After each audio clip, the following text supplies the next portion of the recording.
buenas tardes a todos. Muchas gracias por acompañarnos nuevamente en esta tribuna Colpatria Olimpia. Hoy llegamos a la tribuna número 15 y tenemos un invitado muy especial que nos trae una conferencia llamada El cerebro y la pandemia que aprendimos. Entonces, como siempre, le voy a dar la palabra a Santiago Perdomo, quien presentará a nuestro invitado. Adelante, Santiago. Bueno, muy buenas tardes a todos. Muchas gracias, doctor Remberto. Es un honor tenerlo de conferencista en esta tribuna Colpatria Olimpia. Un saludo muy especial a todos que nos acompañan y a todos los que se van uniendo en los próximos minutos. El doctor Remberto Burgos de la Espriella es un médico neurocirujano de la Pontificia Universidad Javeriana del Instituto Neurológico de Colombia. Cumple 35 años de ejercicio profesional, fue presidente de la Asociación Colombiana de Neurocirugía, presidió el Congreso Latinoamericano de Neurocirugía y designado presidente honorario de la Federación Latinoamericana de Neurocirugía. Ha sido conferencista invitado a los foros más prestigiosos de neurocirugía mundial, incluyendo el Congreso Mundial de la Federación Mundial de Neurocirugía, el Congreso Europeo de Neurocirugía y el Congreso Latinoamericano de Neurocirugía. Es además educador, médico, gerente en servicios de salud, especialista en gobiernos y asuntos públicos. Su producción académica es prolija, con más de 50 artículos académicos, columnas de opinión semanal en los diarios nacionales y portales de difusión, participación desde hace décadas en congresos nacionales y es uno de los profesores latinoamericanos disertantes en los congresos internacionales de la neurocirugía, autor del libro de pregrado de su disciplina y la historia de la neurocirugía en Colombia. En el 2018 recibió 3 reconocimientos, medalla de oro de la Federación Latinoamericana de Neurocirugía, la cual lo consagra como maestro en la neurocirugía continental, medalla de fundadores que otorga la Congregación Santa Catalina de Sena y la máxima distinción que el Consejo de Montería les entrega a sus hijos destacando su quehacer académico, la medalla Elías Bechara. El doctor Remberto es monteriano, adicionalmente le gusta y su pasión es la ganadería y los caballos. Está casado con María Estela de la Osa Vivero, con quien tiene 3 hijos, María Patricia, economista, María Angélica, abogada internacionalista, Nueva York, y Remberto Miguel, abogado especializado en Derecho Laboral. En sus ratos libres cultiva las otras 2 pasiones que les decía, que son la ganadería en su tierra natal y su finca La Ermita, su lugar preferido. Entonces, doctor Remberto, nuevamente decirle que es un honor tenerlo en esta tribuna. Muchísimas gracias por la aceptación a esta conferencia y le cedo la palabra.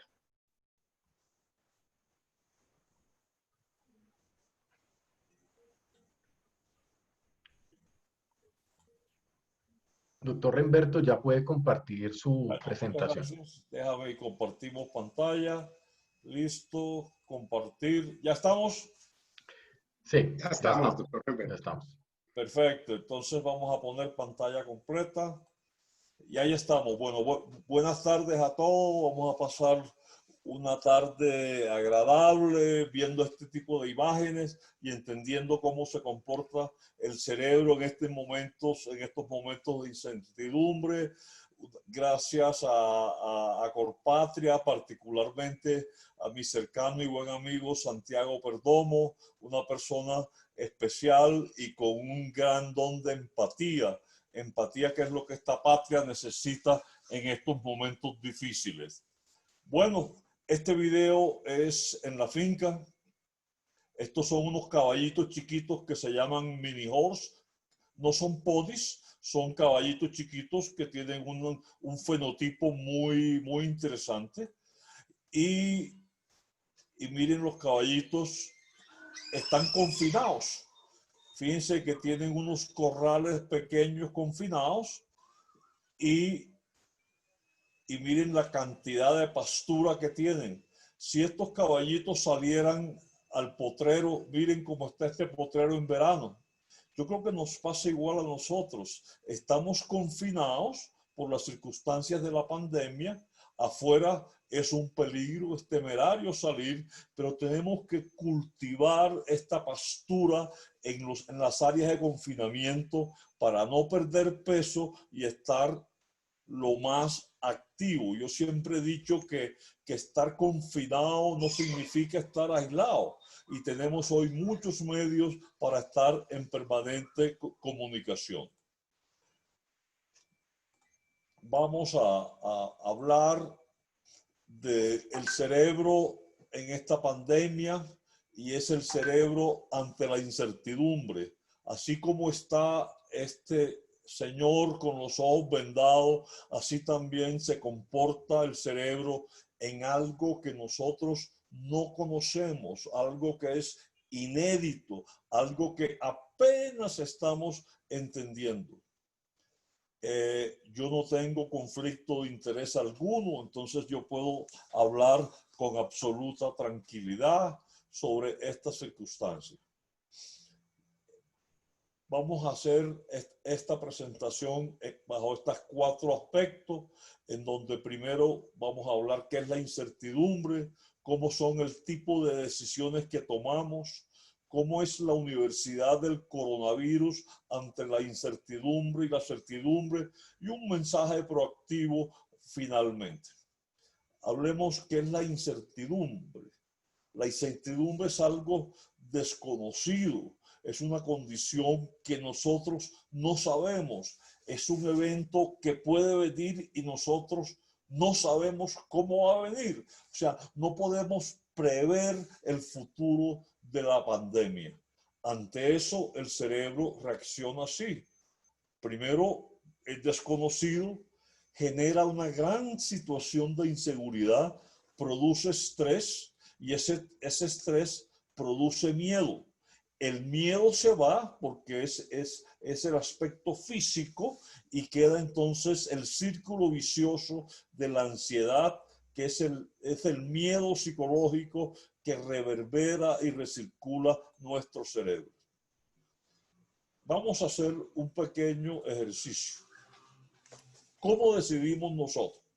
Entonces, vamos a suponer que estamos en un club y hay un incendio, hay 2 porteros, un portero se dirige a las personas que están en el restaurante, el otro portero se va para la cafetería.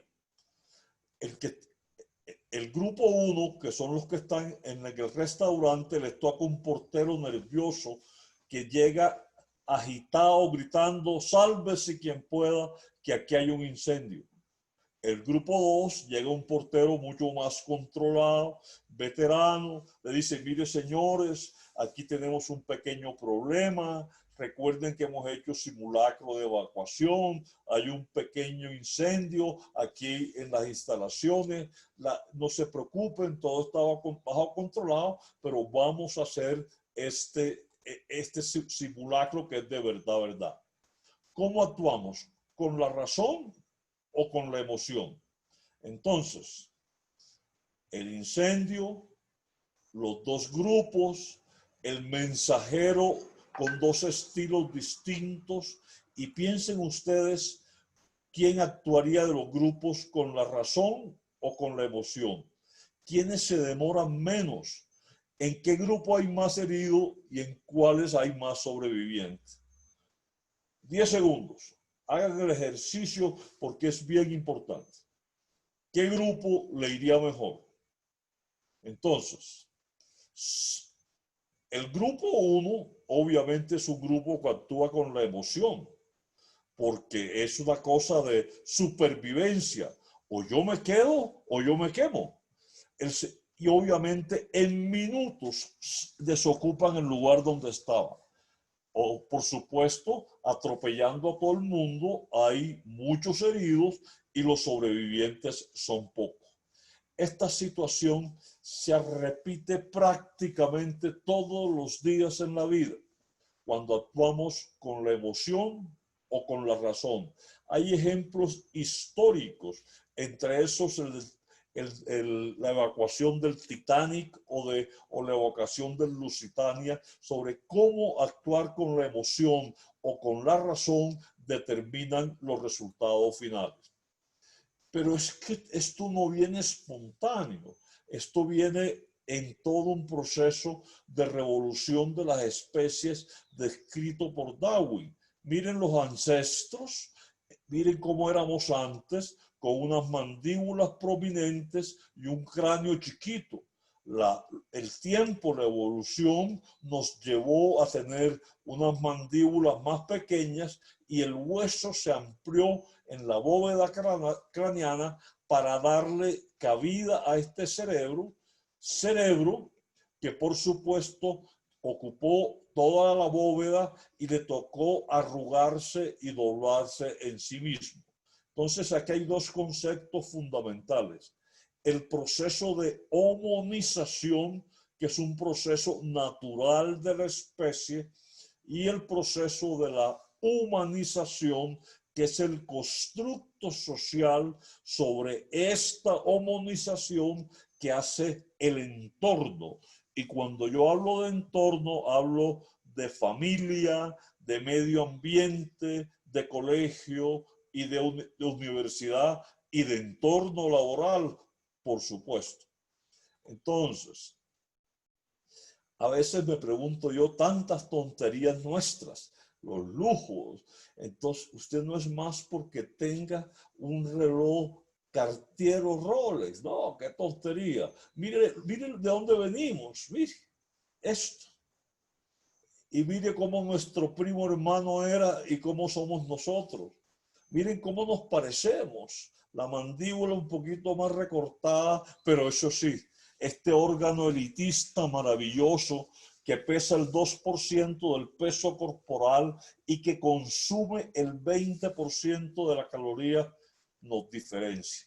Y nos diferencia por esta cantidad de redes sinápticas que nos permite ser seres sociales de espíritu gregario y seres obviamente que debemos actuar en una forma lo más racional posible. Pero de acá venimos y estos somos. Entonces, tenemos, por lo tanto, esta es una visión lateral del cerebro, un cerebro emocional que está acá en el sistema límbico profundo y que regula la amígdala del lóbulo temporal, y un cerebro racional que está en esto que queda encima de las órbitas, que es la corteza prefrontal, en donde nosotros tenemos la capacidad de planificación y la percepción de las emociones. Durante años no sabíamos qué pasaba cuando a este filtro se dañaba. Y resulta que ya los pacientes y los exámenes de resonancia nuclear magnética funcional nos permiten entender que esto, cuando se daña esto y funcionan aislados esto y esto, somos seres absolutamente racionales, absolutamente emocionales. Esto es lo que predomina. Esta es la imagen que me gusta porque es la analogía perfecta. Esta niñita, bien vestidita, con su casco, está montando un caballo de paso fino colombiano, sangre caliente, mansitos, pero con muchos bríos. Entonces miren esto. Absolutamente espectacular. Otra vez. La emoción es el brío del caballo. La razón es la rienda que lleva la niña. Si la rienda está muy apretada, el caballo no anda. Pero si la rienda está muy suelta, el caballo se desboca. Y eso es la diferencia que hay entre razón y emoción. Nuevamente, el cerebro en un corte medial, hay un sistema profundo que se llama el sistema límbico y esta cosita de acá es el sensor de las emociones que se llama la amígdala, y la amígdala tiene una doble autopista con la corteza cerebral que está encima de las órbitas, donde se regula el comportamiento del individuo con este filtro de acá para que las peticiones de la emoción, la razón, tenga tiempo de responder. Entonces, miren por ejemplo esto. Esta es una paciente que tiene un tumor cerebral.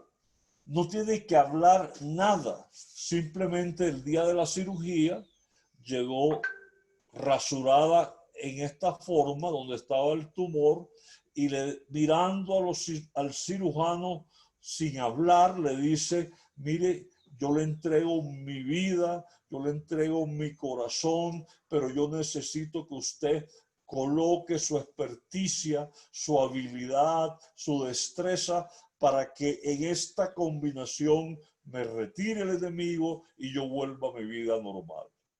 Este es el clásico ejemplo de lo que es la inteligencia emocional.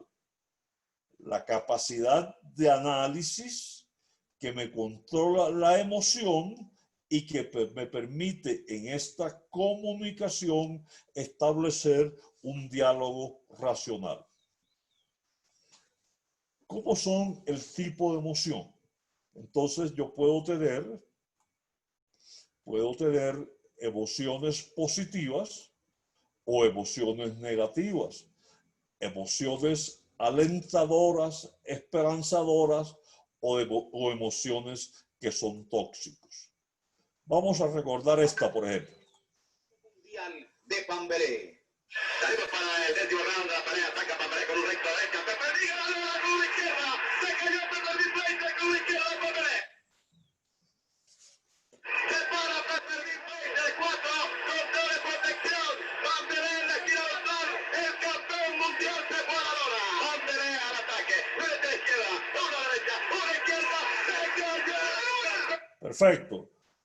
Tremenda emoción, de pronto alguno de los presentes no lo recuerda, seguramente Santiago Perdomo y yo sí.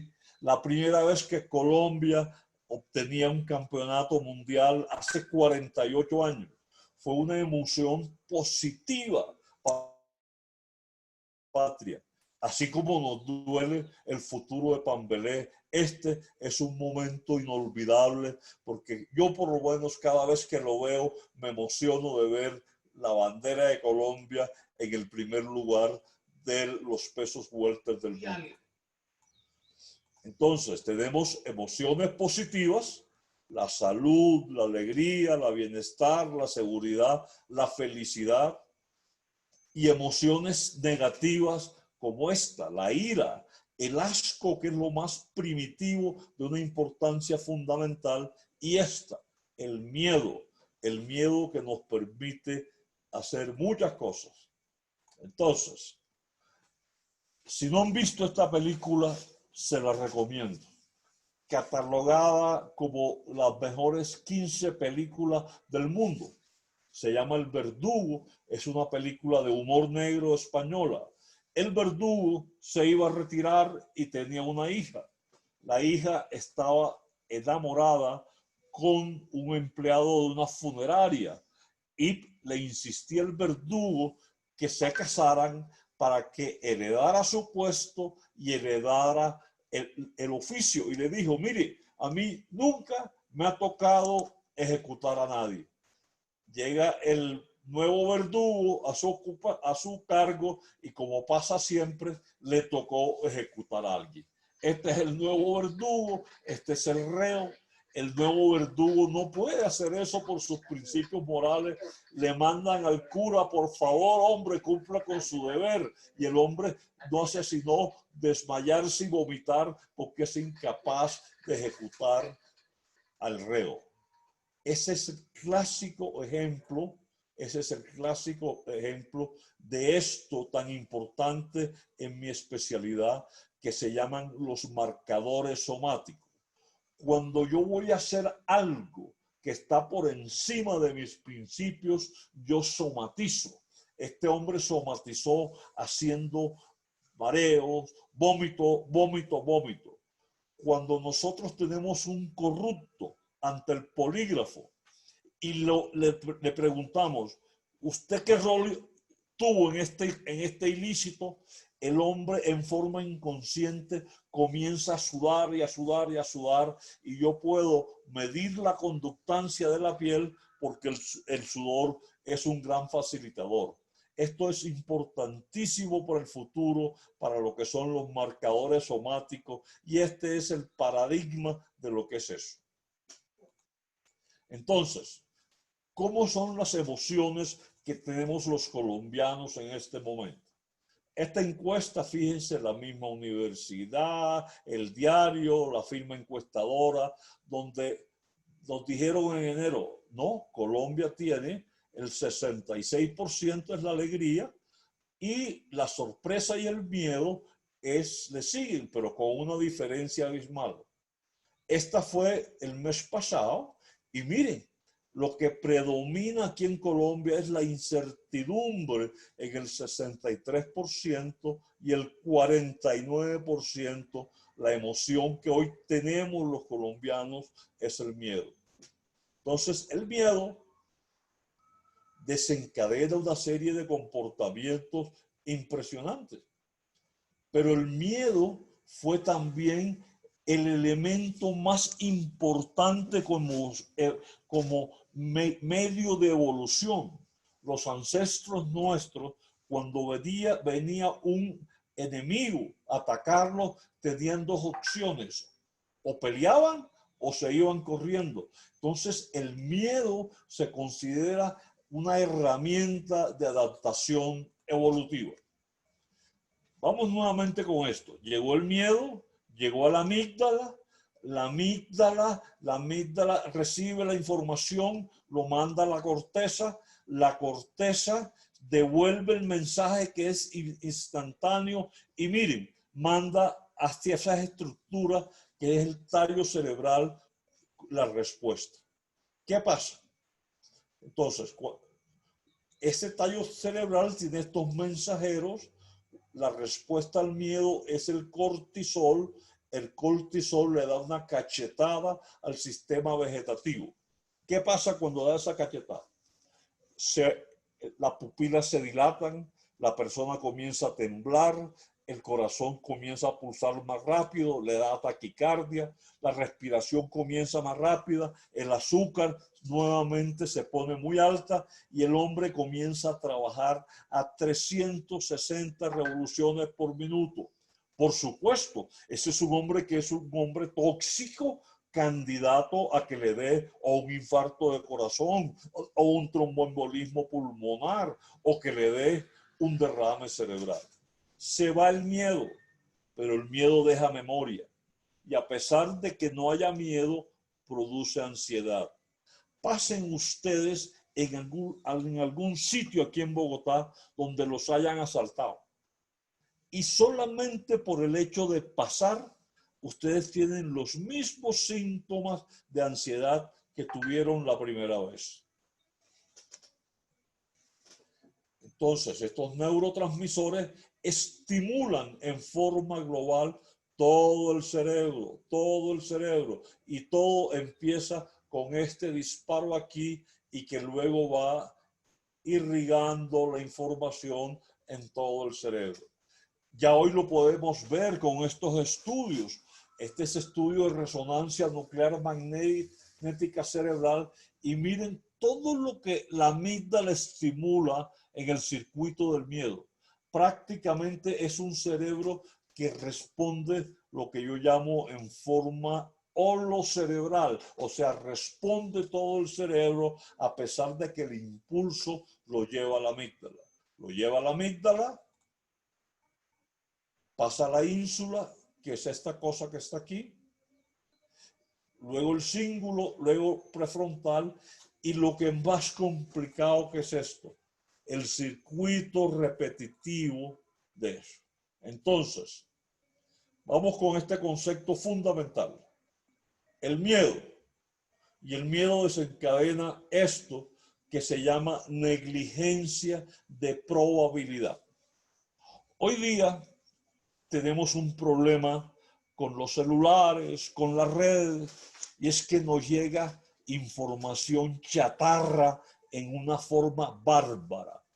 Así como tenemos pandemia, epidemia, endemia, yo digo hay infodemia o lo que yo llamo la infoxicación. Llega tanta porquería que el cerebro no tiene tiempo de procesar y hace y actúa bajo la negligencia de probabilidad. Entonces, ¿qué es la negligencia de probabilidad? Y el ejemplo es típico. Usted va al supermercado y de pronto llega la señora protegida desde el dedo gordo hasta el cuero cabelludo. Eso está bien. Se va para el stand donde está el alcohol y arrasa con ella. Usted tenía un gel, se lo quita, luego se va donde venden los guantes y las caretas, acaba con las caretas, se salta la cola, paga de primero, se va corriendo. Cuando llega a la salida se da cuenta que se le olvidó la citromicina y la cloroquina, se devuelve, se salta la cola, acaba con la dosis y es el comportamiento irracional de la negligencia de probabilidad. Es un comportamiento tóxico, emocional, dañino, y a esta pobre señora dentro de unos pocos días le va a dar un infarto. Pero yo no quiero que esto pase así, porque esta vacuna ya la tenemos disponible, hoy la tenemos disponible. Usted tiene que contar hasta 10 antes de reenviar. Usted no puede reenviar todo lo que le llega. Usted tiene que verificar su fuente de información y recuerde que usted puede ser un generador de emociones y de emociones negativas y se produce lo que se llama efecto de manada. Cuando estamos en la finca, lo que hace el primer novillo lo hacen todo el lote.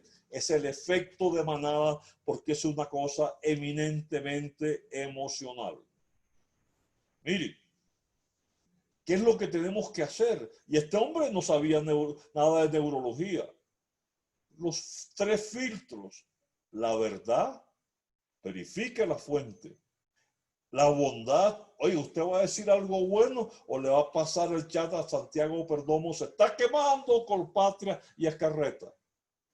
Y la utilidad, ¿de qué sirve esa información? Eso es lo que nosotros queremos. La bondad, la utilidad y la fuente.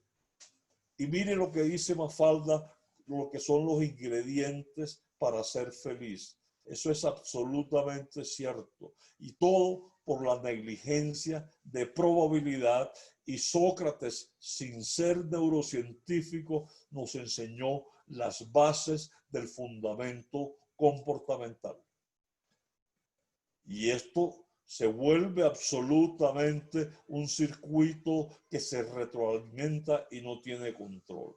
Bueno, entonces, hemos hablado ante la incertidumbre. Ahora vamos a hablar ante las certidumbres y todos nosotros estamos matriculados en la Universidad del Coronavirus. Es una universidad que cogió a todo el país, nos regalaron la matrícula, todos somos sus alumnos y tenemos unas clases. Y la primera es cómo reaccionamos al confinamiento. Miren lo que me pasó a mí. Durante unos meses vi todas estas cosas del doctor Tedros, el director de la OMS, las críticas que le hacían, la pelea con Trump, y tenía el concepto de que la OMS era una organización negligente. Y me pasaron este video en donde me dijeron, mire cómo reciben al director de la OMS en un hospital en Bélgica. Todo el mundo le dio la espalda por la alta tasa de mortalidad que hay en Bélgica. Y resulta que esto no es cierto. Esto no es cierto. La actitud fue verdadera, pero fue hacia las autoridades de Bélgica y yo caí en esto que se llama el sesgo de confirmación. Como yo estaba prevenido, no me extrañó esta reacción, pero esto no era cierto. Pero para mí, que reenvié la información, caí en el sesgo de confirmación sin haber yo verificado la fuente. Hágame el favor, ¿cuántas veces nos pasa esto en la vida? Sesgo de información, uno de los problemas de la prevención. El confinamiento nos dijo, sí, ustedes son seres sociales, pero por supuesto, a ustedes les gustan los besos, los abrazos, saludar, tienen un instinto gregario, claro que sí, quieren estar en grupo, la fiesta, el teatro, los cines, etcétera, las discotecas. Pero la Universidad del Coronavirus nos dijo, no señor, ustedes tienen que estar confinados. Y nos produjo lo que se llama un efecto de túnel. ¿Cómo es esto del confinamiento y el hambre? Miren, este estudio aún no ha sido publicado, pero es una maravilla. Fíjense, cogieron dos grupos y en estos dos grupos les hicieron un ayuno y no les dieron comida durante 10 horas. Y lo que se llama un aislamiento social, 10 horas. Y luego empezaron a pasarles platos muy ricos y reuniones muy ricas. Le hicieron una resonancia nuclear magnética y se dieron cuenta que tanto el confinamiento como el hambre estimulan las mismas zonas del cerebro. La sustancia negra y el área tegmental, el nombre no, que se les olvide, pero donde se inicia el ciclo del sistema de recompensa. Es decir, que el confinamiento, el aislamiento propiamente dicha, se comporta igual desde el punto de vista de neurociencias como el ayuno social.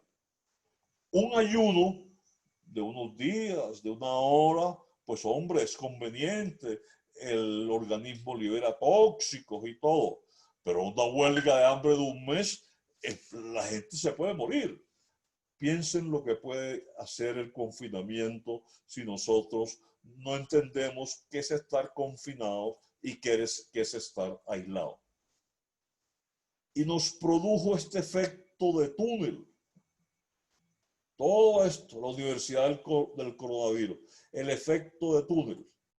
Para esto les voy a poner un ejemplo de una familiar mía que no se les va a olvidar.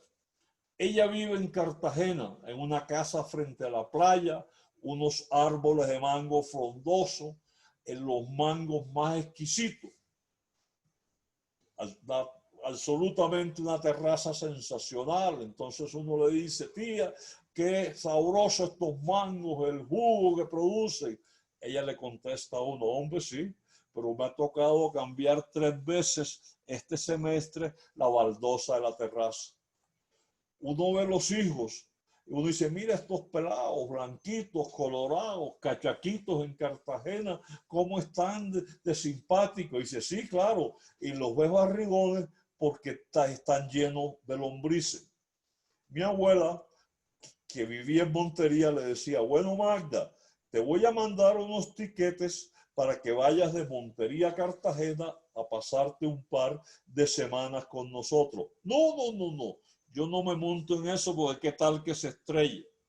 A la semana le decía, bueno, entonces te vamos a mandar un tiquete de Brasilia para que vayas de Cartagena a Montería y te vas en bus. Dice, no señora, yo no voy en eso, qué tal que lo atraquen. Ya mi abuela desesperada le dijo, bueno, ahora te vienes a pie de Cartagena a Montería caminando. No, no, no, no, me sale una culebra. Y esto se llama el fatalismo de Magda, que nos vuelve una obsesión, las emociones negativas y tenemos lo que se llama un efecto túnel. Solamente vemos lo malo, lo pesimista y lo que nos hace daño. Es desafortunadamente muchos de los comportamientos que estamos viendo en este momento. Ahora, certidumbre. Segunda clase de la Universidad del Coronavirus. No tengo ingresos. No tengo ingresos. ¿Será cierto eso? Entonces, como tituló Semana, la cosa está dura. Los restaurantes, los aeropuertos, esto ya, ¿para qué? Las discotecas, el turismo, esta gente nuestra que paseaba a los turistas en las canoas, a coger pescadito porque ya la gente no llega. La cosa está dura. Y miren, paradigma de los restaurantes en Bogotá, estamos tratando de sobrevivir. Y miren el campanazo. Ustedes conocen esto mejor que yo. Cifras del DANE. Y miren cómo está la pobreza. Y miren lo que ha pasado con el profesional independiente, la nueva clase, en donde la gente no tiene ingreso. Hablo del profesional independiente. Está recibiendo, sobre todo el personal sanitario que no tiene contrato laboral, entre el 10 y el 15% de los ingresos. Es cierto, eso es cierto. La Universidad del Coronavirus nos ha quitado cerca del 80% de los ingresos. Y miren, estos tres escenarios, 2020, 2021, 2022, puede que tengamos dos picos, lo que yo llamo montañas y valles. Luego un pico muy alto es el segundo escenario y lo que todos anhelamos para recuperar nuestra vida con otras costumbres, una montaña en julio y lo demás serían ondulaciones. Y a Colombia le ha ido bien. Dentro de lo mal que estamos por esta economía, nos ha ido bien. Miren cómo está el crecimiento de Colombia comparado, es positivo. Y un amigo mío de la Academia Nacional de Medicina, Diego Rosselli, que es un experto, me dice, es que yo no sé qué curva vamos a tomar en esta patria. Y dice, pero yo creo que debemos apuntarla a esta. Esta es la más probable, la de los meses de julio y agosto. Entonces, la Universidad del Coronavirus, pero por supuesto que nos quitó el ingreso. ¿Y qué tal esta otra certidumbre? El riesgo de enfermedad. Miren lo que pasa con una tempestad, el riesgo que tenemos. Miren un aguacero violento y miren el riesgo de cada infarto. La prevalencia hoy del coronavirus está menor del 0.5. Una cosa muy baja, pero no sabemos cómo va a estar en un mes. Entonces, miren esto, miren cómo está Colombia con el coronavirus. Muy bien, estamos bien. Miren la muerte en Ecuador, miren la muerte en Colombia, estamos bien. Tenemos un riesgo todo alto que esto, pero el riesgo de enfermedad y de los casos en este momento es controlable siempre y cuando sigamos con las medidas sanitarias, siempre y cuando la disciplina social sea la constante. Vamos a ver si ustedes recuerdan esto. Se ha recuperado ya este pelotón en el que Lucho Herrera es el hombre que ataca hoy. Parece que se marcha con fuerza y con soltura a buscar la victoria en etapa de Terminilo. Ahí probablemente Miguel Indurain no va a entrar en esta lucha. El ataque de Lucho Herrera. Lucho Herrera escapado. Ave María. ¿Quién no recuerda esta escena? Lucho Herrera escapado, solitario y ganó la etapa. Ahora miren este caballero. COVID. Y miren cómo empezamos. Vamos en enero. COVID está debajo del pelotón. Febrero. Apenas teníamos información. Y el COVID abajo. y el hombre todavía en el pelotón. Viene mediados de marzo, empieza a subir, sube, sube, sube. Miren, abril, sube, sube. Finales de abril y miren dónde está el COVID. Es que esto es serio. Señores, esto es serio. Miren, todavía me faltan la última semana de mayo y seguramente va escapado como Luis Herrera. Entonces, esto produce miedo. Y miren la tendencia. Europa, a principio de año, y miren la tendencia. Estados Unidos, y el pobre Trump yo creo que se va a quedar sin cabello. Y ustedes, nosotros, los suramericanos, ¿cómo estamos? Terrible. Estamos empezando apenas. Estamos empezando apenas. Entonces, obviamente, eso produce miedo. Entonces, las 3 lecciones. Perdí mi trabajo. Certidumbre, la universidad. Perdí mi trabajo. Vamos a ver.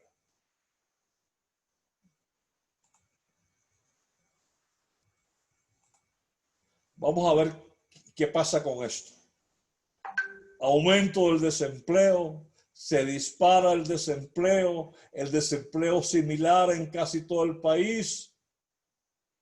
Y a pesar de que el PIB en Colombia tuvo el mejor desempeño este trimestre, hágame el favor, casi 20% este trimestre de desempleo, el año pasado 9.5, un dígito, y solamente hay hoy una población ocupada de 16 millones de colombianos. Ustedes lo saben mejor que yo. Esto es una tragedia. El desempleo es el generador de muchas conductas antisociales motivado por la supervivencia.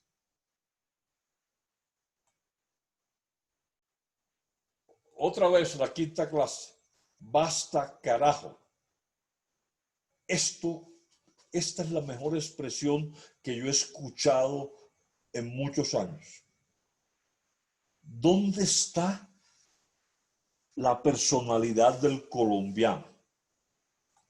¿Dónde están sus principios? ¿Dónde está el alma de los colombianos? ¿Dónde están sus valores?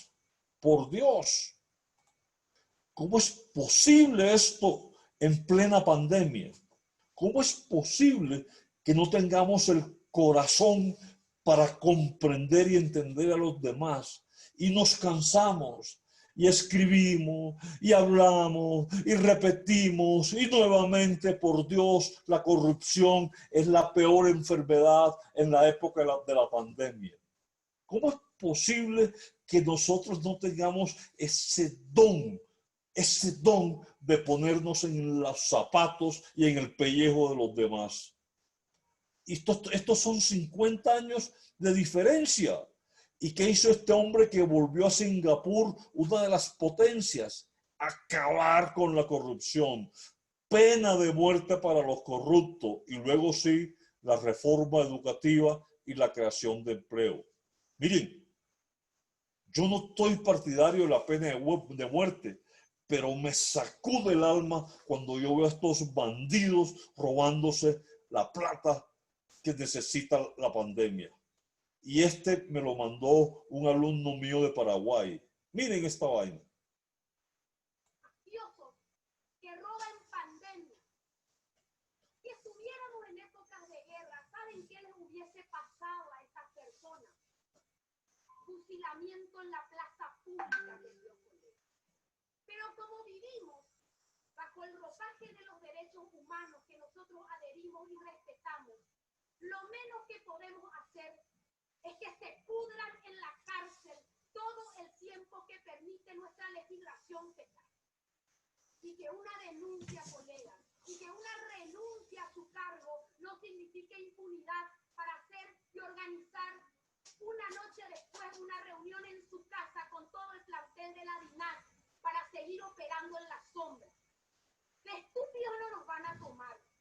y nos vamos a equivocar mucho, pero ejerciendo el rol que nos corresponde. Basta carajo de robar. Basta carajo de robar en pandemia. Y ese es el mensaje que debe quedar. Por Dios, qué mensaje el de esta muchacha parlamentaria, Katy González. La voy a traer a que hable conmigo aquí en Colombia y me diga cómo consigo un megáfono para que todo el país me escuche. Basta de robar, carajo, basta de robar en esta pandemia. Y todas estas cosas que yo les he mostrado forman lo que yo llamo el bololó, decimos en la costa, aquí decimos jarana, un desorden cerebral, y por eso las emociones. Entonces, ¿qué necesitamos nosotros? Asumir esto como algo endémico en este momento por la pandemia, centrarlo, informarnos, pero de buena fuente, actuar y obviamente tomar unas perspectivas. Y venga y compartimos en los últimos 10 minutos el mensaje. Este es mi río Sinú. Y este es tremendo aguacero. Y el cauce aquí se detiene un poquito, pero sigue buscando la bahía de Cispatá. Esto es lo que nos ha hecho el coronavirus. Detener un poquito el cauce de los proyectos de vida. Pero los proyectos tienen que seguir, porque esto va a pasar. Entonces, háganse esta pregunta. ¿Dónde diablos quiero estar yo en esta época? ¿En la zona de miedo? ¿Quejándome? ¿Llorando? ¿Irritándome? ¿O en la zona de aprendizaje, en donde yo reconozco que tenemos que identificar las emociones para ser mejor? O lo que yo quiero transmitirle, que estén en esta zona de crecimiento, en donde yo vivo el presente, pero me enfoco en el futuro. Esto es lo que nuestro cerebro necesita. Esto, vivir el presente con las recomendaciones, donde yo tengo que encontrar un propósito y ese propósito tiene que ser colectivo. Y para eso hay que mirar el cerebro de los colombianos y hay que cambiar este circuito de la recompensa. Hay que hacer que esta empresa que se llama el núcleo accumbens y la sustancia negra produzcan hacia este lóbulo frontal para que la autopista se llene de un mensajero y ese mensajero se llama la dopamina.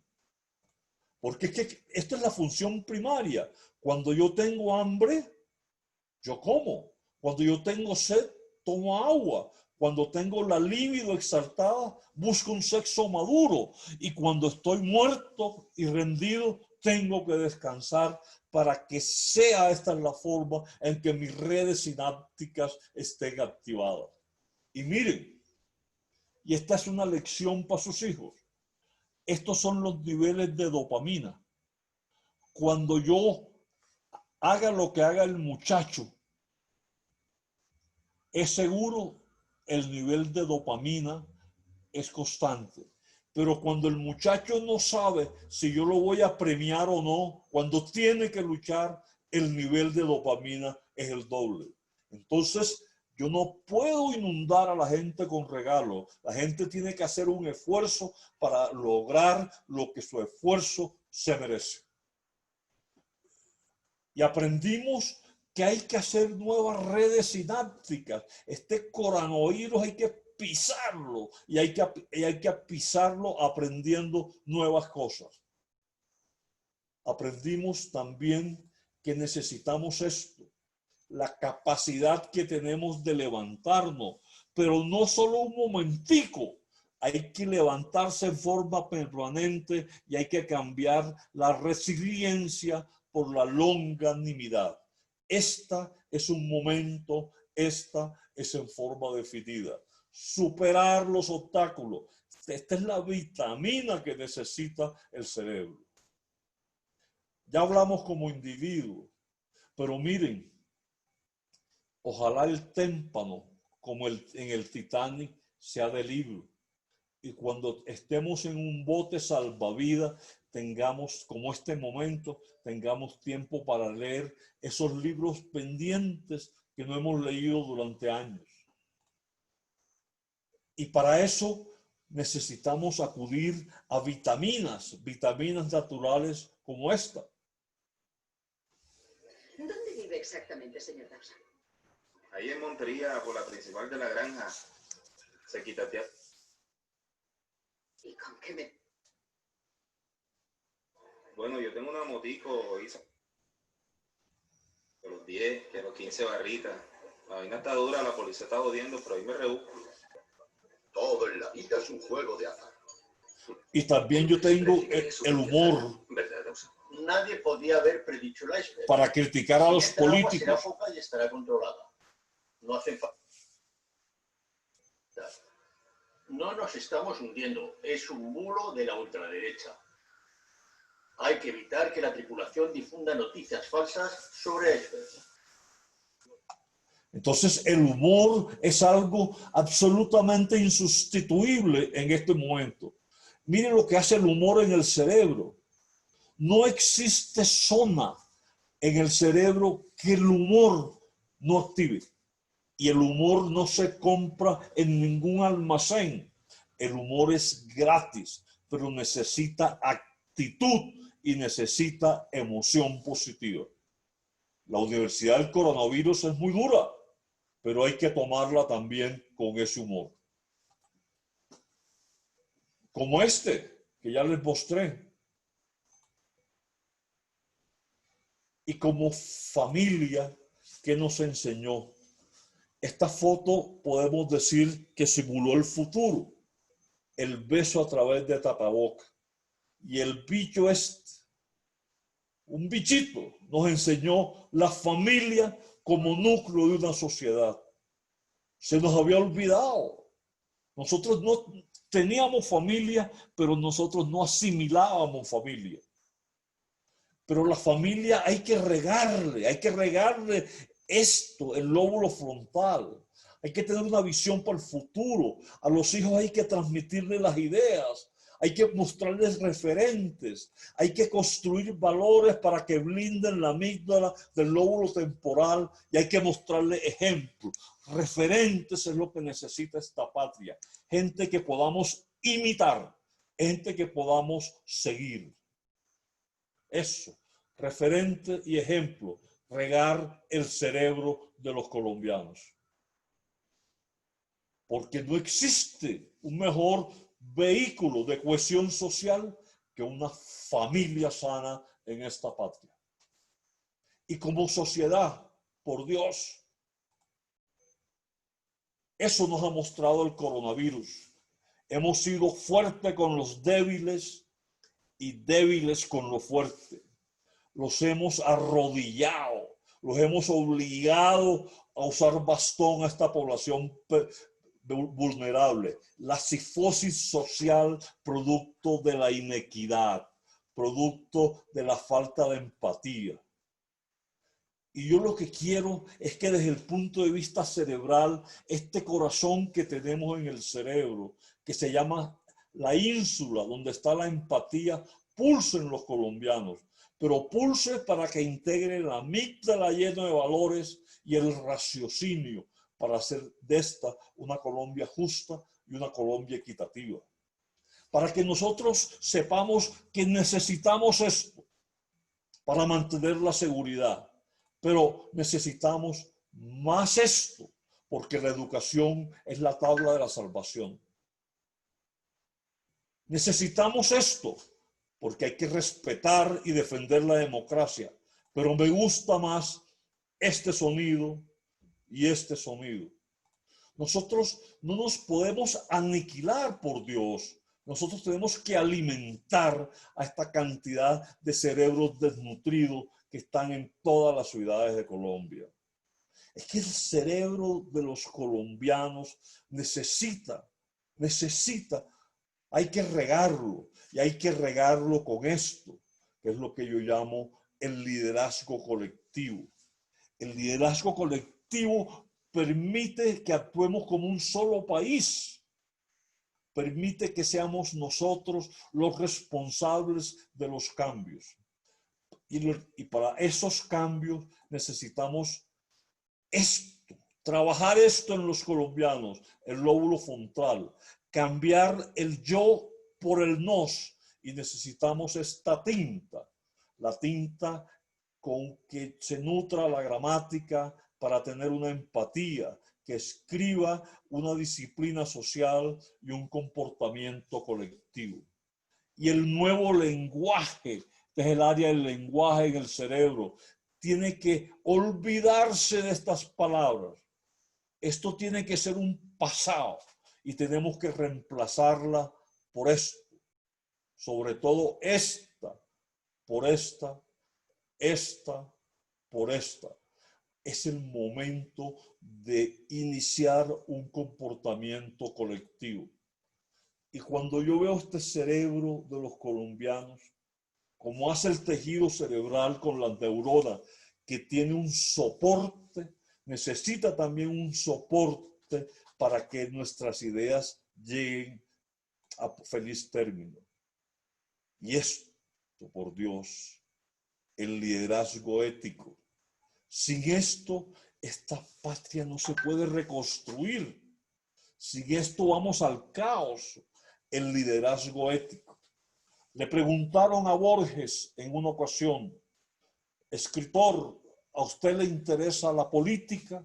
Y el hombre dijo, no, a mí no me interesa la política, a mí me interesa la ética, porque cuando yo como persona me comporto bien, yo estoy haciendo la mejor de las políticas. Muchas gracias. Y quiero invitarlos a esto, al Festival del Porro en mi tierra, en Córdoba, a finales de mes virtual, para que gocemos y para que la música y el humor nos acompañen. Muchas gracias. Muchas gracias, doctor Remberto. Allá estaremos acompañándolo en el Festival del Porro, así sea virtual. Tengo una pregunta, doctor Remberto. Una vez que nos graduemos de esta universidad del coronavirus, ¿qué cambios fundamentales va a haber individualmente y colectivamente?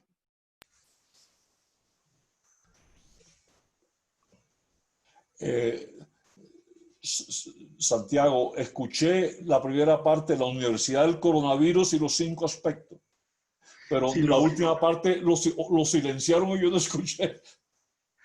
Repito, Remberto, es una vez que nos graduemos en la universidad del coronavirus, ¿qué ve en el cambio tanto individual como colectivo en los colombianos? Ah, perfecto. Qué buena pregunta, Santiago. Mire, en estos días me decían, bueno, doctor, pero esta universidad nos va a graduar dentro de poco. Y yo, sí, señor, nos va a dar un título y nos va a dar un título con una condición sine qua non. Los proyectos de vida no se van a acabar. Hay que seguirlo, hay que continuarlo. Mire, yo soy, y Santiago lo sabe, un cirujano muy activo. Y yo tengo más o menos casi mes y medio en que yo opero lo inaplazable. Pero a mí me hace falta mi quirófano, mis residentes, mis estudiantes, mis compañeros en salas de cirugía. Yo en ningún momento he pensado por la Universidad del Coronavirus en abandonar salas de cirugía. No, yo quiero volver, pero volver a disfrutarla mucho más. De pronto hay cosas que tengo que corregir, de pronto hay cosas que tengo que flexibilizar, pero por Dios, yo tengo que tener más proyectos que vida. Y eso es lo que yo quiero que la universidad nos deje del coronavirus, nos deje como recuerdo. Más proyectos que vida. Nada de sepultar los proyectos, todo lo contrario. Nosotros como especie somos las únicas personas que podemos simular un futuro.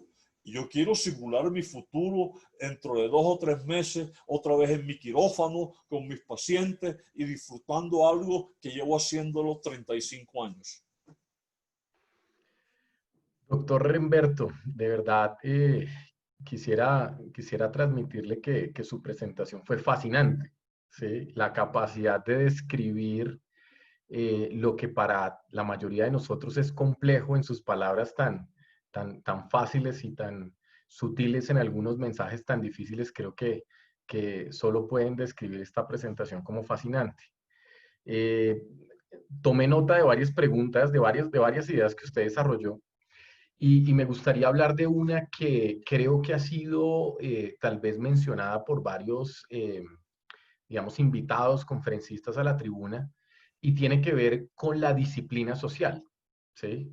La disciplina social que usted mencionó, que realmente es algo que adolecemos en nuestra cultura.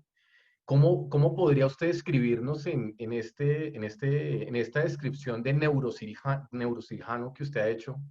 Bueno, ¿Cómo describe usted o cuáles han sido las ausencias o dificultades para que nuestra sociedad sea más disciplinada? bueno, otro día vamos a hablar de eso, pero le voy a poner un ejemplo. A mí me gusta mucho hablar de analogías y utilizar metáforas.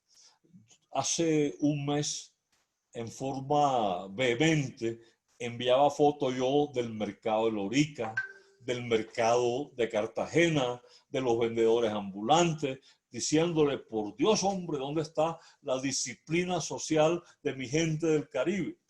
Ese eslogan de vida de tómalo suave, hombre, ¿qué vamos a hacer con estas personas? Porque es que para un caribeño, es decir, estar confinado, eso es la peor hambre social que puede tener. La gente nuestra es de espíritu amable, gregaria. Pero mira, yo creo que la disciplina social hay que actuar desde el punto de vista epigenético. ¿Qué significa eso? Yo tengo unos genes que determinan mi comportamiento, pero tengo un ambiente que influye sobre esos genes y me da como resultante un comportamiento que se integra la parte genética y la parte ambiental. Entonces, hay que decirle a nuestra gente con mayor, digámoslo así, con mayor severidad, hombre, por Dios, hay que estar confinado. Si usted tiene que salir, por Dios, utilice tapaboca, lávese las manos. Es que son normas tan elementales. Yo soy cirujano y yo desde hace no sé cuántos años, cuántas veces me lavo la mano yo al día. Carajo, se me olvida, ¿sí? Entonces, hay la educación, y usted lo sabe, la clave del aprendizaje es la repetición, y a los tipos hay que decirle muchas veces. Y si no entienden, pues hombre, para eso tenemos una responsabilidad colectiva y hay que hacerle entender que hay que trabajar. Pero yo tengo que dar el ejemplo. Yo no puedo, caramba, como, pues, hacer decretos, reglamentos y todas estas cosas, y resulta que yo soy el que los esquivo, el que hago la jugada, el que me paso por ella. No, señor. La mejor enseñanza, la mejor pedagogía es el ejemplo. Entonces, el ejemplo no solamente del funcionario, el ejemplo del ciudadano. El ejemplo del ciudadano. Mire, el día que nosotros ejerzamos el derecho de la sanción social, la corrupción de este país llega absolutamente a cero. El día que yo no aplauda a los bandidos que se roban la plata, ese día comenzamos nosotros a hacer una nueva sociedad. Extraordinario, extraordinario, doctor Remberto.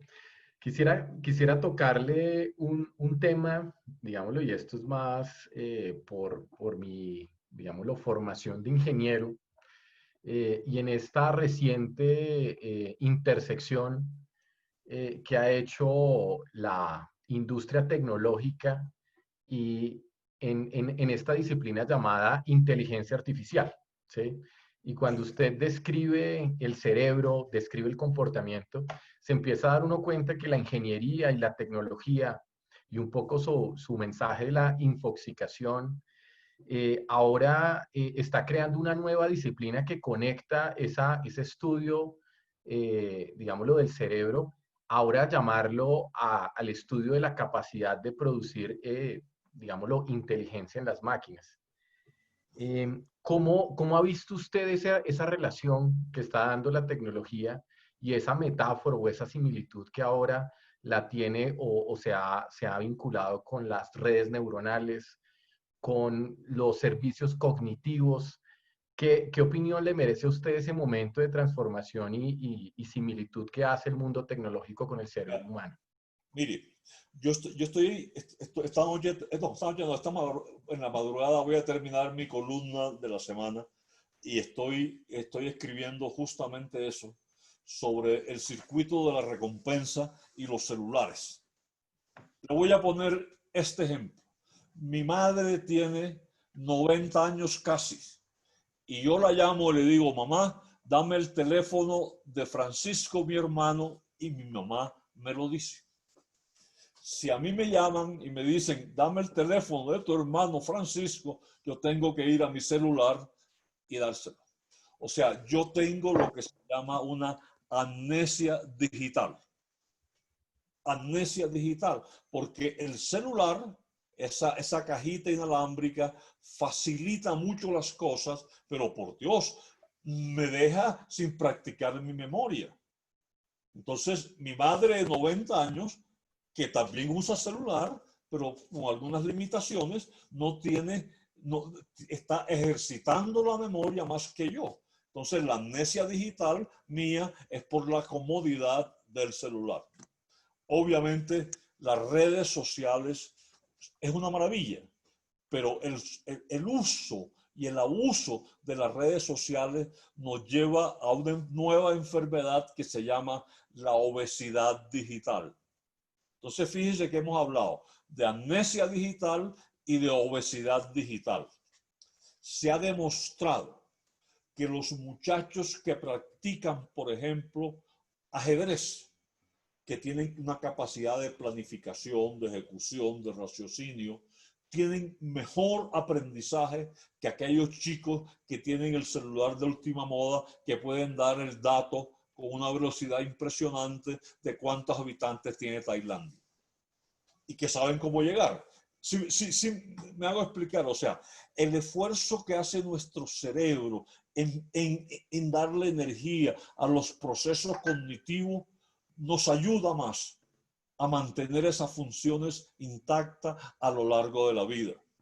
Si usted me pregunta algo a mí ahorita, yo le digo, mire, yo tengo mi celular aquí al lado. Yo acudo, entro y lo contesto. Pero si yo hago el esfuerzo de recordarlo, de estimular mi biblioteca cerebral, donde está la memoria y lo aprendido, yo voy a tener un mejor rendimiento. Más aún, se ha demostrado que los pacientes con enfermedad degenerativa, con Alzheimer, la historia natural de la enfermedad tiene un curso mucho más llevadero si los podemos hacer estos procesos cognitivos simples a darle 25 celulares.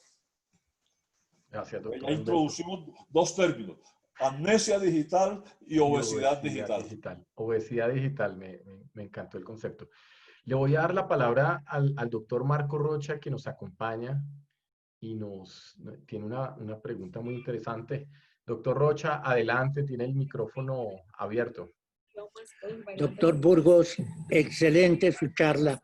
Gracias. Tengo una inquietud de tiempo atrás. Es que he creído o me he dado cuenta que los colombianos, cada vez que pasa el tiempo, estamos perdiendo el sentido del humor. Y la pregunta en concreto es, ¿qué relación existe entre el sentido del humor y la inteligencia? Me da pena, yo quisiera como repetir la pregunta porque se me va cierta frase. La pregunta es, ¿los colombianos estamos perdiendo con el tiempo la inteligencia? No, el sentido del humor, voy a ya, el sentido del humor. Sí, hombre, sí. Eso es muy cierto. ¿Y qué relación tiene el sentido del humor con la inteligencia? ¿Con el Sí. sentido? ¿Con qué? ¿Con las emociones? ¿Con la inteligencia? Con la inteligencia. Ah, muchísimo, por Dios. Mire, un chiste Un chiste es, ¿por qué se ríe uno de un chiste? ¿Y por qué se ríe menos la segunda vez que se lo echa? Porque el desenlace final del chiste, el cerebro no lo espera, sino que es una cosa que quien cuenta el chiste se va por otro camino. No sé si esa explicación. O sea, a usted le cuentan un chiste, ya se lo sabe, no tiene el mismo eco que la primera vez. Hombre, desafortunadamente, si ustedes vieron en las encuestas, y tengo que esperar el resultado de la encuesta de junio, las emociones como la alegría, como la sorpresa, están en este momento por el suelo. Y está por el suelo porque es que, y ahí vuelvo a la pregunta suya, el celular nos ha colocado un universo individual que no nos permite interactuar. Entonces resulta absolutamente triste que están en un restaurante o estamos en un restaurante y están 5 personas al lado de la mesa suya y están las 5 y en vez de estar conversando, están cada uno con su celular. Como si el celular hiciese parte del cuchillo, del tenedor, de la cuchara. Es un elemento que, por Dios, hay que frenar el uso del celular. Yo quiero que mis hijos manejen la información, pero por supuesto, pero yo no puedo aplaudir que ellos me vean a mí cuando almorzamos los fines de semana con el celular respondiendo. No, yo creo que tenemos que darnos tiempo de familia y el tiempo de familia tiene una condición sine qua non. No celular, no celular. Ese ratico de almuerzo, no celular. Vea, a mí me hace falta mucho el celular y no tengo nomofobia. Nomofobia es la persona que no puede vivir sin el celular. Pero cuando estoy en salas de cirugía se lo entrego a una persona porque yo necesito concentrarme en lo que estoy haciendo y le digo, no me pase a nadie salvo que sea extrema urgencia. ¿Qué tal si nosotros hacemos este ejercicio el domingo? Nos reunimos con la familia, con todas las medidas sanitarias y los 4, los 5, los 6, los 7 celulares los dejamos afuera del comedor. Y almorzamos como hacíamos hace años, en donde los almuerzos era la mejor cátedra de comportamiento y era la mejor psicoterapia familiar. Pero esta cosa de que vos estás hablando y le entra la llamada a la hija y al hijo y la cosa, no que me llamó fulano y sultano, por Dios, se te vuelve la alimentación y la digestión como la comunicación instantánea y eso hay que frenarlo. Extraordinario, extraordinario. A mí, sabe que me encantaron sus analogías y yo de verdad lo que espero es que en sus palabras este tipo de conferencias generen un efecto manada que genere cambio. Sí, de verdad, creo que extraordinaria, extraordinaria conferencia. No sé, Santiago, para cerrar, si tiene algunas palabras al respecto. Reafirmar que extraordinaria conferencia, Remberto, nos deja muchísimas enseñanzas, además de ese nuevo léxico de amnesia digital y obesidad digital. Hay que practicar lo que dice el doctor Remberto. Muchísimas gracias por esta extraordinaria conferencia. Muchas gracias a todos los participantes e invitarlos a la tribuna Colpatria Olimpia, que será el próximo 10 de junio. Estará en esta tribuna como conferencista invitado Fernando Serpa, que es vicepresidente global de Sourcing Latinoamérica Fresh Food de Walmart, colombiano que vive en México, y nos disertará acerca del impacto del COVID-19 en la cadena de valor en la industria del retail. Así que todos muy invitados y nuevamente muchísimas gracias, doctor Remberto. Y allá estaremos en el Festival del Porro. Pero por supuesto, primero virtual y luego presencial. Los esperamos a todos. Un abrazo, ¿oye? Doctor Remberto, muchas gracias a todos y los esperamos en la próxima tribuna, la número 16. Buenas noches para todos. Muchas gracias. Perfecto.